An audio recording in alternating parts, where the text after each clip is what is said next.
Assalamu alaikum, this is me, Dr. Ariba Rushan, a homeopath physician and a guide towards your mental health.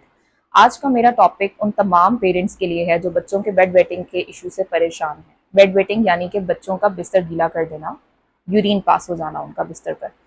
तो आज का जो topic है उसको के लिए ज़रूरी ये है कि पहले हम ये जान लें कि क्या इसके पीछे के रीजंस हैं, क्या ये एक आदत है, बच्चों की एक हैबिट डेवलप हो जाती है, या फिर कोई इसके पीछे साइकोलॉजिकल रीजंस हैं या बायोलॉजिकल रीजंस हैं।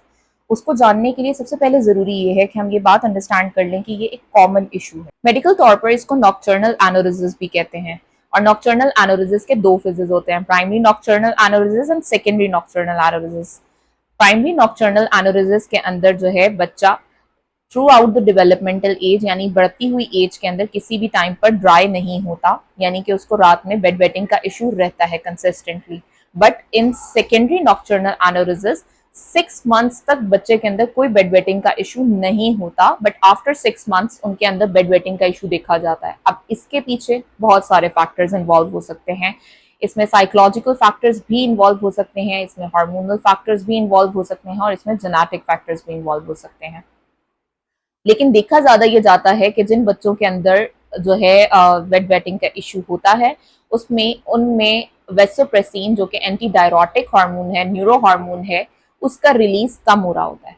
इसका काम क्या होता है? ये किडनी को इंस्ट्रक्ट करता है to retain the water and to hold the urine. लेकिन जब रात में उनको ये इस हार्मोन का रिलीज कम होता है तो रात में उनको ये इंस्ट्रक्शन प्रॉपर तरीके से नहीं मिल पाती और यूरिन होल्ड वो बच्चा नहीं कर पाता और यूरिन पास हो जाता है। एक फैक्टर तो ये हो गया। दूसरा फैक्टर ये होता है कि जब आप बच्चे का मसाना कमजोर होता है या छोटा होता है तो वो यूरिन होल्ड नहीं कर पाता और रिलीज हो जाता है यूरिन। तीसरा फैक्टर ये हो सकता है कि बच्चा जब बहुत गहरी नींद में होता है तो जो इंस्ट्रक्शन उसको ब्रेन दे रहा होता है या किडनी दे रही होती है वो उसको कैचअप नहीं कर पाता और जो है यूरिन इस तरीके से पास आउट हो जाता है। अब हम मेजरली बेड वेटिंग के हवाले से तमाम फैक्टर्स, रीजंस और बैकग्राउंड को डिस्कस कर चुके हैं, लेकिन बीइंग अ पेरेंट अब आपका क्या फर्ज बनता है?